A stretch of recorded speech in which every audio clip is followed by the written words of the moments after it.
ये क्लास 10 है। क्लास 10 में हम लोग जो है एनसीईआरटी का मैथ पढ़ रहे हैं। ये आपको पेज नंबर जो हो गया, पेज नंबर आपको 15 है ना।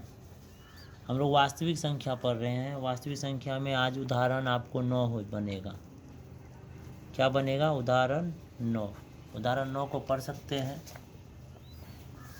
उदाहरण 9 में दिया हुआ है कि सिद्ध कीजिए कि √3 एक अपरिमेय संख्या है। ठीक है, उदाहरण 9 बना के आप लोग को हम दिखा रहे हैं। ठीक है, सवाल दिया हुआ है कि सिद्ध करें कि √3 एक अपरिमेय संख्या है। एक अपरिमेय संख्या है। ठीक है, तो इसको मान लेंगे। माना कि √3 एक अपरिमेय संख्या। इसमें बोल रहा है कि है, आप लिखिएगा अपरिमेय संख्या नहीं है, नहीं है, अर्थात यह एक परिमेय संख्या है। क्या लिखना आपको? यह एक परिमेय संख्या है।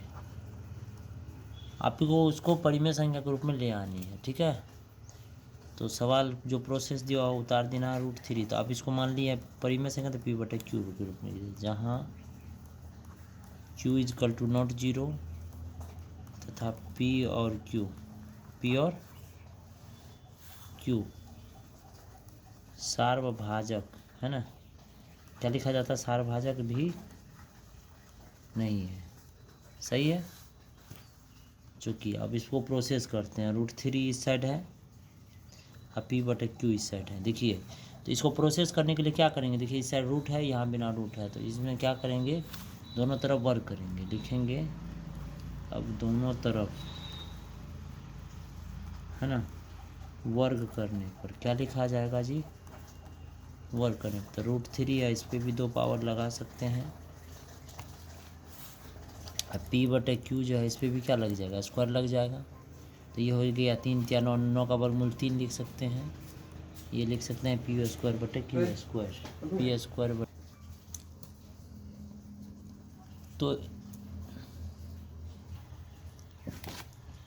तो दोनों तरफ वर्ग करने पर यहाँ 3 × 9 का वर्गमूल 3 हो गया। ये P² / Q²। 3 बराबर एक प्रोसेस और बढ़ा देंगे। P² को कुछ नहीं करना है, ऊपर में अंश है, नीचे में हर है, तो Q² को लिख सकते हैं Q × Q। एक काम कीजिए, यहाँ 3 है, ये भागा में है Q, तो कौन सी में चला जाएगा? गुना में। एक Q को ऊपर भेज दीजिए, यहाँ ऊपर में बच गया P² / Q। तो इस साइड हम देख रहे हैं कि ये बायां पक्ष आपको आ गया पूर्णांक संख्या, दायां पक्ष आ गया परिमेय संख्या। तो ये दोनों क्या है? बराबर नहीं है। यहाँ लिख सकते हैं हम लोग, यहाँ बायां पक्ष पूर्णांक संख्या है,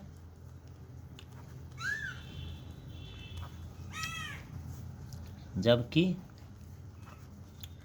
दायां पक्ष परिमेय संख्या है। परिमेय संख्या है जो कभी बराबर नहीं हो सकता, जो कभी बराबर नहीं हो सकता। अतः हमारा अब मानना गलत है।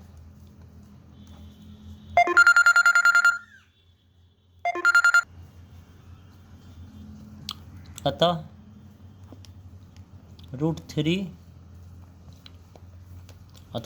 एक अपरिमेय संख्या है। अतः √3 एक अपरिमेय संख्या है। उदाहरण 9 कंप्लीट हो गया।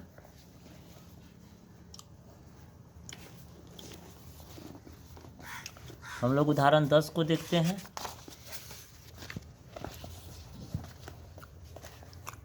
उदाहरण 10 में दिया हुआ है दर्शाइए कि 5 माइनस रूट 3 एक अपरिमेय संख्या है। आगे आ जाते हैं, उदाहरण 10 बनाना है।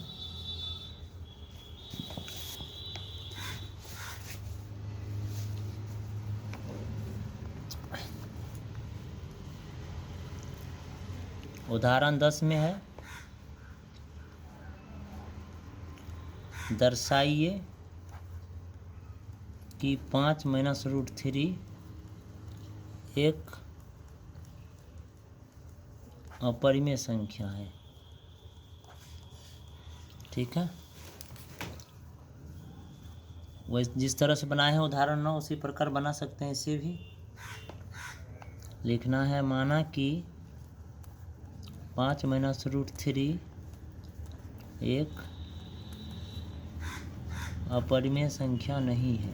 अपरिमेय संख्या नहीं है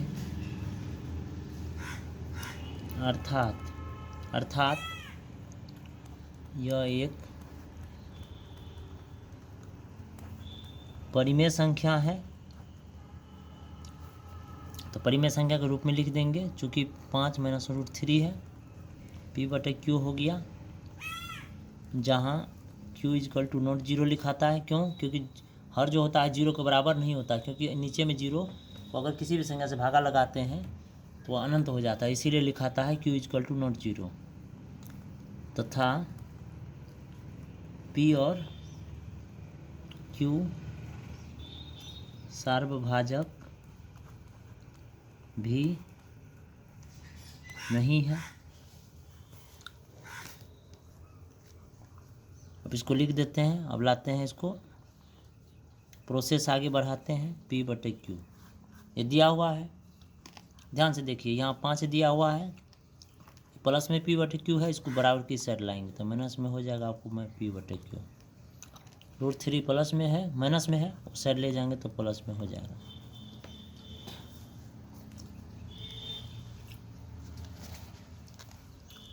अब यहाँ कुछ नहीं है, बटा 1 दे कैल्शियम ले सकते हैं।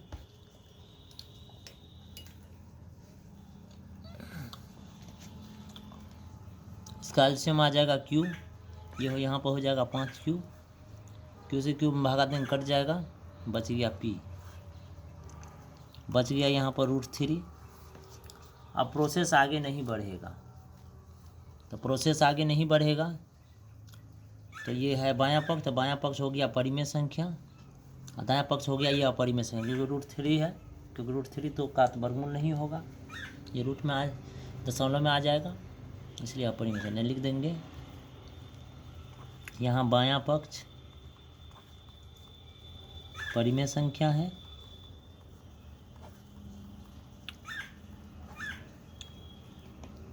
जबकि दायां पक्ष अपरिमेय संख्या है।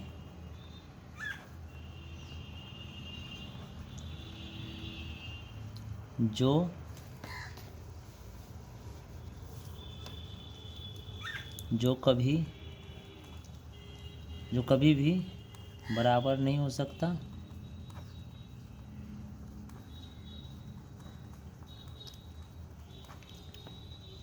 हो सकता है। अतः हमारा अब मानना गलत है। अतः 5 माइनस रूट 3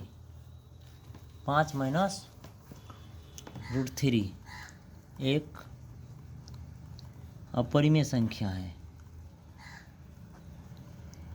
ये प्रूव्ड हो गया।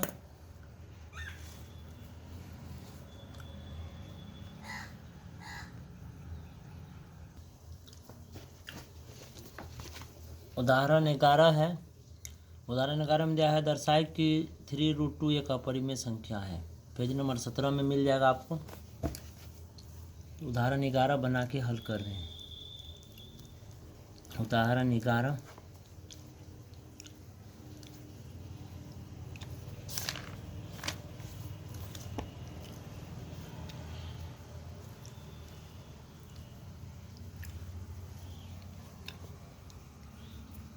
दर्शाइए कि 3√2 एक अपरिमेय संख्या है। ठीक है, चलिए आगे बढ़ते हैं, सवाल बना रहे हैं। माना कि 3√2 एक अपरिमेय संख्या नहीं है, अपरिमेय संख्या नहीं है, अर्थात यह एक परिमेय संख्या है, परिमेय संख्या है। ठीक है, यहाँ तक सेम प्रोसेस आप लोग को उतार देनी है। तो परिमेय संख्या है तो परिमेय संख्या रूप में इसको ले आइए। तो परिमेय संख्या रूप में कैसे लिखिएगा इसको, P/Q के रूप में, तब ना परिमेय संख्या इसको मानेंगे। जहाँ आप जानते हैं Q = नॉट 0 तथा P और Q सार्वभाजक भी नहीं है। ठीक है, सही बात है। अब इसको लिख सकते हैं 3√2 बराबर P/Q। प्रोसेस आगे बढ़ा रहे हैं। अब देखिए ये गुना में ये 3 है, यहाँ पर √2 के पीछे में है, गुना में इसको भागा में ले आइए। √2 बराबर P/Q है, गुना में तो कौन सी में आएगा, भागा में। तो √2 बराबर लिख सकते हैं P/, इसको गुना करेंगे 3Q। तो देखिए बायां पक्ष में है अपरिमेय संख्या, दायां पक्ष है परिमेय संख्या। लिख देते हैं कि यहाँ बायां पक्ष अपरिमेय संख्या है, अपरिमेय संख्या है, जबकि दायां पक्ष परिमेय संख्या है, परिमेय संख्या है, जो कभी बराबर नहीं हो सकता। ठीक है, अतः हमारा अब मानना गलत है। अतः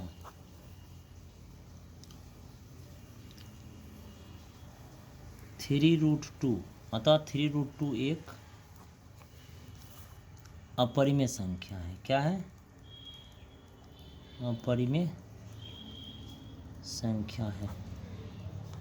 ये आपको प्रूव हो गया। ठीक है, तो इसका एग्जाम्पल 1.3 का जो भी था वह आपको सॉल्व कर दिए। यह अंतिम उदाहरण 11 था। तो आज का वीडियो यहीं पर हम ख़त्म करते हैं।